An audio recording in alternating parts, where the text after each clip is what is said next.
Hey you guys, today I'm going to talk about Ink Paper Scissors Season 1 Episode 7, I believe it says. The season finale is next week. I don't have no notes, so we're going to just talk about things that I remember on the show. If you hear my background, it's because they're in there playing the Xbox One, that little Call of Duty game, so excuse them. But Ramsey still in his feelings. He is irritating me as a grown ass man in his feelings so hard about Montana putting that damn salon around the corner. Like, oh my God. Then you got what's her name? Baby girl is missing Coco because it's not popping the way she thought it was gonna be popping. Soon as she would, like, how, I don't know if the editing was up, but I'm like, how long you been there that you think it's all of a sudden popping? Like, shouldn't you have your same clients, or was you just doing walk-ins at Coco's salon? I didn't understand how she was so mad that it's not popping, but I'm like, wouldn't you have the same clients?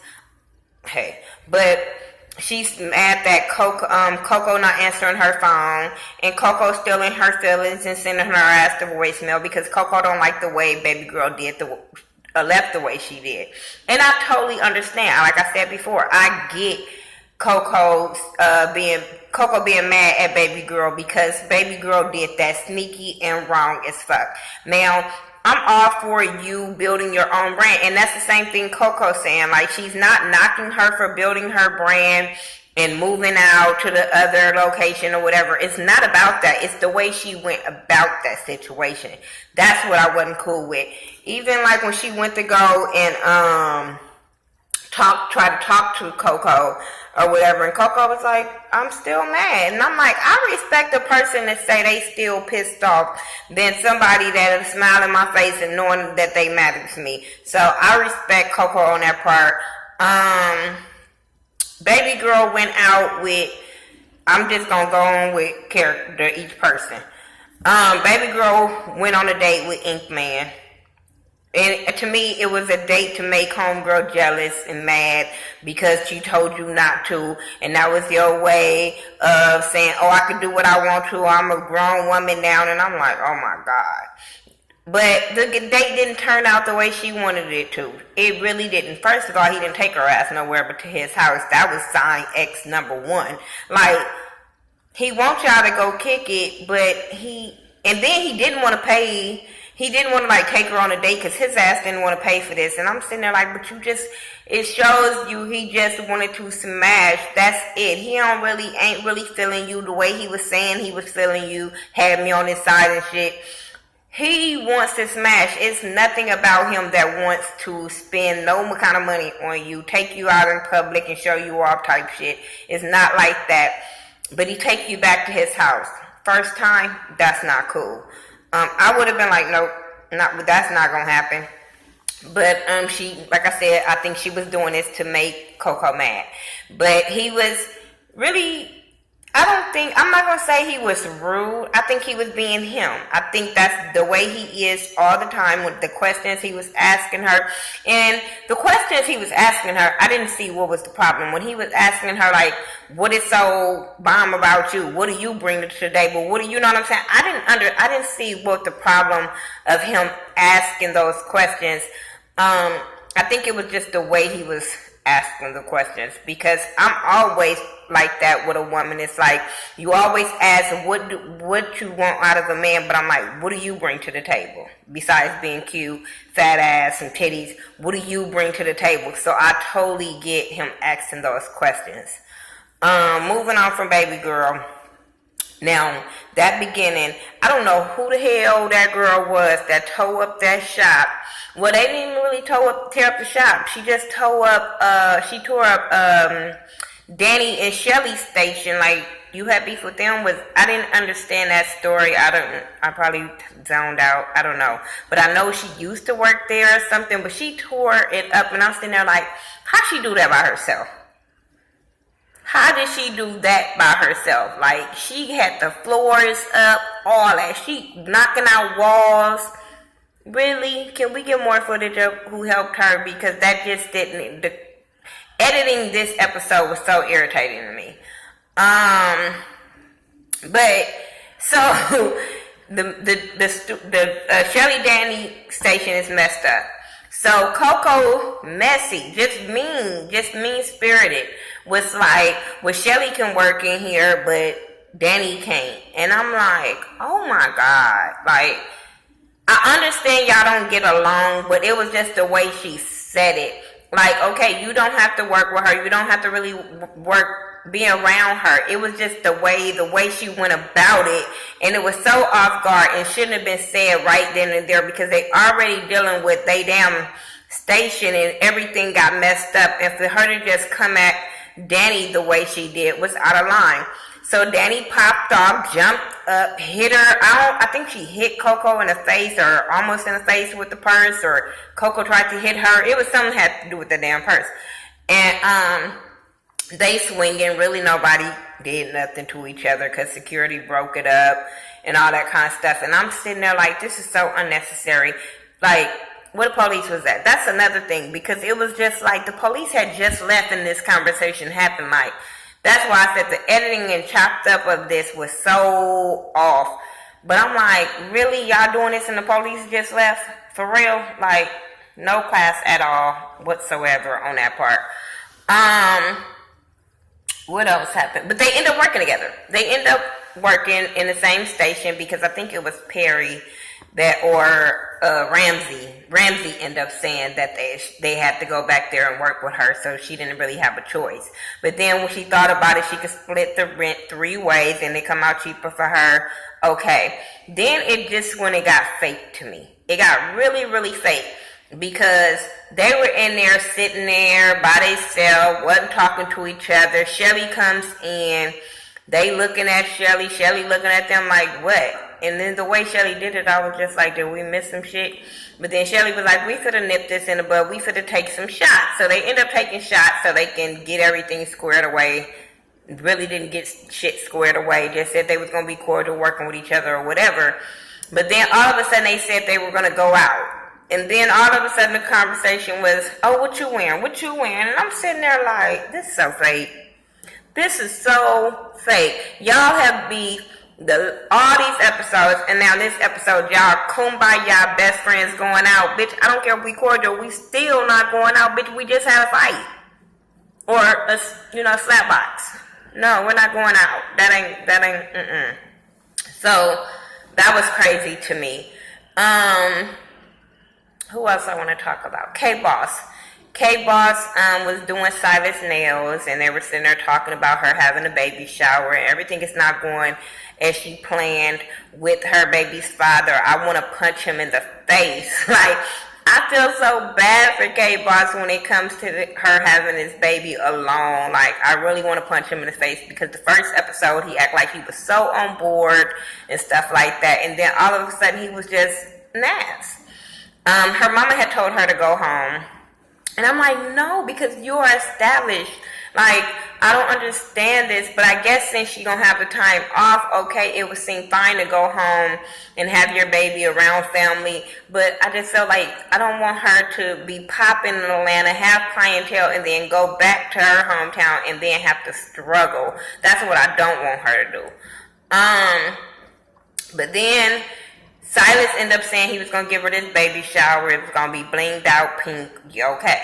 So they have the baby shower, and everybody's there. Everybody come to the baby shower. She looked really cute for the baby shower, appropriate. I like when people be pregnant and just dress appropriate, like when they pregnant. I just thought she was cute. Hair was on point. Everything else was on point. The baby shower, the decor was nice. Like I said, everybody was there. They had kids there. The kids was having fun. Coco, we got to see her baby. What was strange to see Danny holding the baby. I said, see, this is that fake shit. This is where y'all was fighting for camera. Because I'm like, we not that cool. First, we cool enough to go out. Now we cool enough for you to be holding my little bitty baby. That's why I said this fake ass fight, and then all of a sudden y'all best friends is weird. And it was weird to Coco when she finally came in to the baby shower, and Baby girl came into the baby shower, and Coco didn't want to have 2 fine minutes to give to her. She didn't want to deal with her whatsoever, so she ended up going to sit with Gucci now. And she looking at the friendship between Danny and Coco, and she looking like me, like this some fake bullshit. This some real bullshit. And I'm like, yeah, it is, because they've been beefing all season, and now they just like it's nothing. I understand, like I said, I understand being cordial, but being just this cool is weird. But yeah, they had fun at the baby shower, so that was really cool. Everybody had a really good time. What else happened that I want to talk about before I get to the Ramsey? Anyway, I think that's all that happened. I'm trying to think, but I think that's all that happened. So, Ramsey is popping off on Instagram. Montana is at his Synergy, and his homeboys from BMF. Everybody know, if you're black or you're from the hood, you know about the BMF family. And he needs to stop with that. Oh, people think we a gang, but we just family. That tell that to somebody else that ain't from the hood. And you know my name say Thaghettoview, right? So you know I'm from the ghettos. You know I'm from Compton. You know I know about the BMF family. Don't even play that. I'm just saying. We are OGs at. Just saying. So it was just funny to hear him say that. And I'm just like, stop playing with this. But, you know, they're known. They're well known. I don't care where you live at. So his girlfriend, they talking to him, and Montana girlfriend comes in and was like, did you see this on Instagram that what Ramsey posted? I think he's taking digs at you, read this or whatever. So it was kind of the digs, I believe, to be at Montana, and it was saying that people saying they from the streets, you ain't got to say you from the streets, which I agree, but I felt like Montana, like, you ain't got to do this on social media, my nigga. Like, you ain't got to do all this unless you want to do some street shit. You know what I'm saying? And I totally get that. Don't do subs. Just say what you got to say.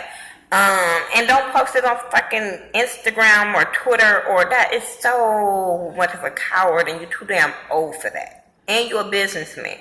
You're too old for all of that.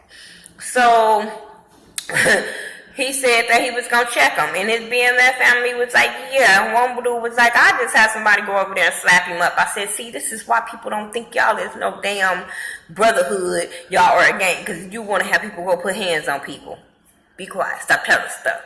So they said they going to go talk to him. And if, his other homeboy was like, go talk to him. And if he, want to talk, it's cool. If he want to handle it street, then they can handle it street. So that's what they did. They went over there and they talked to, Montana talked to Ramsey while the other boys was over there standing in the background getting camera time. And this conversation was screwed and chopped and edited too, and I was irritated and was like, because Montana confronts him on the situation of what he posted on Instagram, and then he started just going in about where he lived and how he had to walk his mama to the bus because stuff started happening, and he like, Montana is like, okay, I went through that too. Like, instead of being handed books, I was handed a gun. Like, so, like, nigga, the people you talking about, that's who I was. Like, you know what I'm saying? So, he was like, I had a choice, and I made the choice not to go down that path, and I'm sitting there like, you still taking digs at Montana, because them were the choices he made. So then Ramsey talks to his wife about the situation, about how Montana rolled up on him with his homeboys and yada yada yada, playing victim and shit. Then they was talking about that Montana is jealous of Ramsey. I don't never see that. I don't see how they keep saying that, but hey, they got this in their mind that he's jealous of him. I really don't see that. But they end up talking bad about him, but then she ended up telling him that they need to go see a mediator. And the mediator would be the person to be able to sit them down and see both sides and say, come to an agreement of trying to dissolve their relationship or whatever of the business. Because she told him, like, you cannot be friends with him, that's cool, but y'all still have a business, you know what I'm saying? So that he's 50% owner of, or, whatever he got in there. So you have to deal with that. So they end up going to this mediator, because when he called him and asked him about going to the mediator, Montana was like, for what? Montana is such a street dude, like, what we grown ass men, what do we need to go talk to another man and tell us how to act for? Nuh-uh, that ain't gonna happen. But he ended up doing it. He ended up going to talk to the man. And Ramsey, it seemed like Ramsey did not want to hear what Montana had to say. He acted like such a fucking kid and a big baby. You called him here for him to be able to tell his side just as well as you would be able to tell your side. It's crazy how he was able to tell his side, and then as soon as Montana starts speaking, he didn't want to hear it. It's some bullshit. He wants to get up and storm out like a little ass kid. He always act like a kid when he doesn't want it, when it doesn't go his way. I even seen a clip of him going off on baby girl when she just walked in the salon. I think it was when she first had walked in and talked to Coco and them in the back. But no, because he put her out. He put her out. He was talking about she wasn't loyal. She went in on him. As she should have, because, like, it wasn't like she was coming, like, to just kick it. Like, you never know what she was coming for. Maybe she was coming to get some hair. You never know. You didn't even give her that chance. Soon as she walked in the door, you like, oh, you not loyal. You not welcome in here. So I'm like, so she can't come get her hair done from people and make y'all business money? Like, you're such a bad businessman. Such a bad businessman. And then the way you talk to women, that shit is just not cool. I hope your wife watched this shit and checked the shit out of you, because the way you talk to people is not cool. The way he go about things is not cool. And I'm with Montana, was like, you told me to go get my own shit, so I went and got my own shit. What's the problem? And like he said, we could have still kept it in the family, because you could have got in on that one, that y'all open one, but you want to be a bitch, and you just mad because he got synergy and his ass got some stock in your shit. You just mad. I'm not against Montana for opening his shop around the corner. If you such a businessman and your salon is popping and it's been around and it got this good reputation, you wouldn't care who the hell opened up a salon by you. Anyway, that's all I got for Ink Paper Scissors Season 1, Episode 7.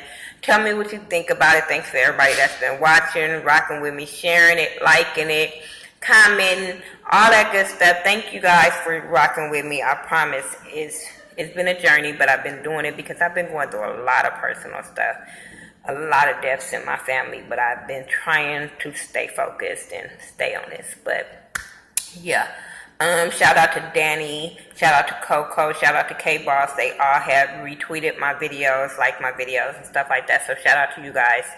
And they don't get mad at me for talking and saying my opinion, so I really, really like that about them. Follow me on all social media sites by Thaghettoview, T-H-A, not T-H-E, and I will be back in a couple of days for the season finale. Peace.